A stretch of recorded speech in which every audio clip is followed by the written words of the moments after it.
Hey guys, what's going on? East Banglers here today talking about the top 5 ways to make money with your metal detector. Just please keep in mind that some people aren't going to have as easy access to places I'm going to mention or some of the things that you might find in the places I'm mentioning. So just use the list in the best way that you can based on what you have that's surrounding your local areas.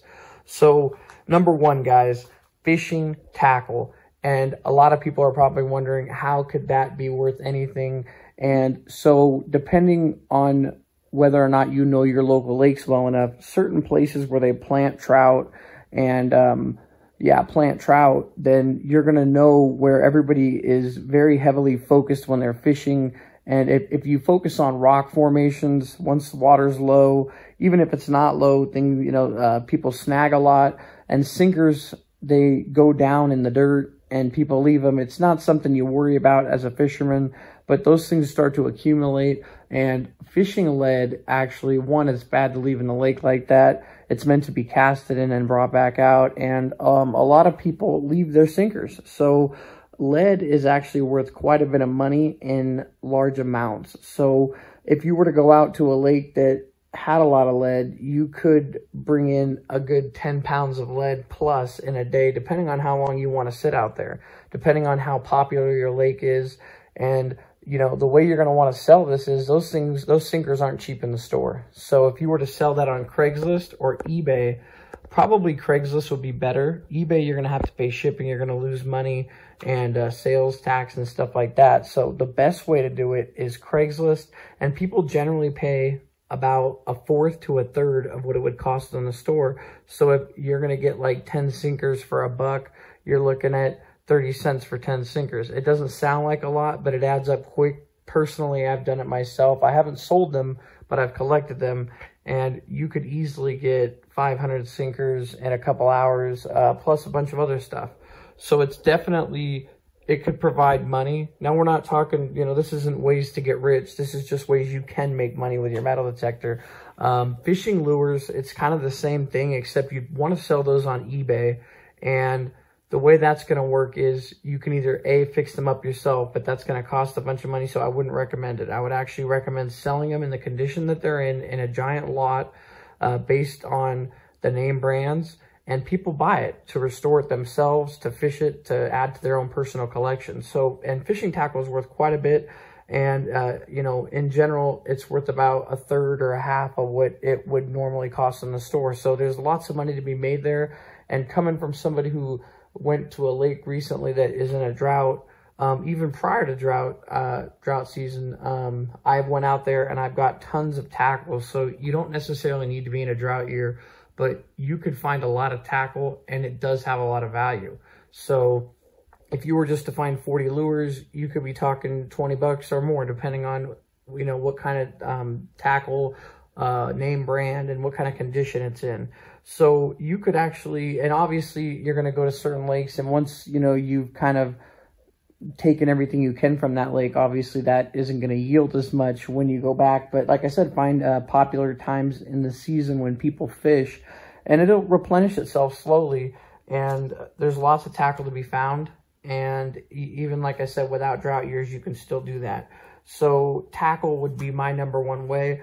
Number 2 is going to be jewelry. And I know people are probably thinking that should have been number 1 on the list. And I have to say that I think going to the beach to find jewelry is, well, depending on where you live, because I live pretty far from the beach. So it's like, I know that it could yield lots of rings and stuff like that, lots of jewelry. The only thing is I don't have easy access to it. So it's number 2. And obviously you're not going to find rings all the time. Fishing tackle is something that's always going to be replenished. It's always going to be there to find. And that's where we're looking at the top 5 ways to make money consistently with metal detecting. And yes, jewelry is worth significantly more amount of money, depending on the type of gold and all that sort of thing. But yeah, guys, so jewelry, and places you're going to be looking for that, it could almost be found not anywhere, but a lot of places you could find something like that.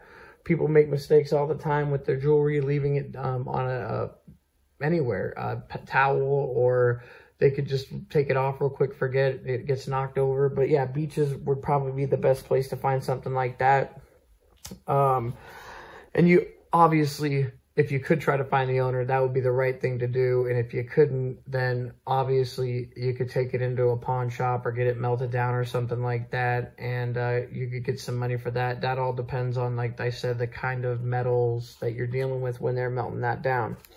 The third way that I would say is the top way is metals, scrap metals. And this could be aluminum cans. And so I like to carry a trash bag around with me. And we're not making a fortune here, guys. It's just, one, it's not good to leave that kind of stuff in the environment. And two, you are making some money on it. So if you can find some like recycled cans, obviously those things, you know, that like takes like what, 20 cans to make a pound, something like that. It make like $2, but you know, you're out there and you love the sport, you love to metal detect, so you're picking that stuff up and you're making a little bit of money along the way. Or you're not even recycling it in that way, you just put it in the regular recycle somewhere. But you can definitely make money on recycle.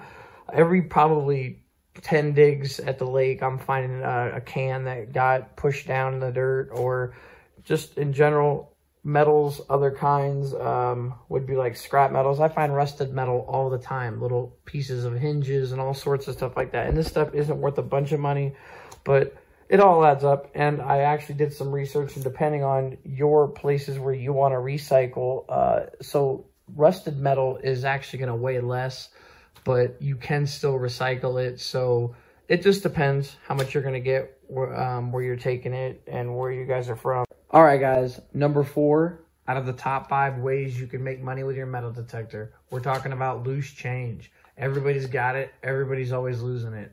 And we're looking for the older stuff. Obviously, that's going to be deeper in the ground. Older coins, they have a value to collectors. And just that, you know, age of that coin is going to make it worth more money. And if it's in pretty bad shape, I imagine it would be. It's been in the ground quite a while. So, you know, if it's a coin that's just silver and you bring it to the shop and they want to give you whatever for just the value of the silver, that could work that way. Or if you want to add it to your own personal collection, you could do that too. So, you know, coins are definitely fun and exciting when you're metal detecting. So keep an eye out for those. And yeah, we're not getting rich here most likely off these coins, guys, but you never know, you might get lucky and find a really good one. And that's number 4. And number 5 is kind of, it's a rare find. It's electronics. And I found a GoPro. Unfortunately, it was down there 6 years, so it doesn't work anymore. It doesn't have the value that it would. It might be worth something on eBay for parts for somebody else, but I doubt it because it's got water damage.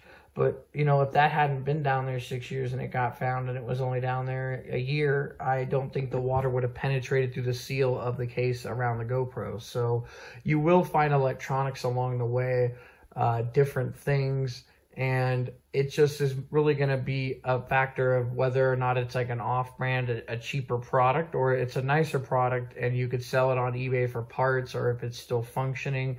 Yeah, you know, you could even use it for yourself, and that's still in its own way, a way that you're coming up. But yeah, guys, that's going to be my top 5 ways to make money metal detecting. I hope you guys enjoyed the video, and I hope you guys find a lot of good stuff while you're metal detecting. Thanks for listening, and check back soon for more videos.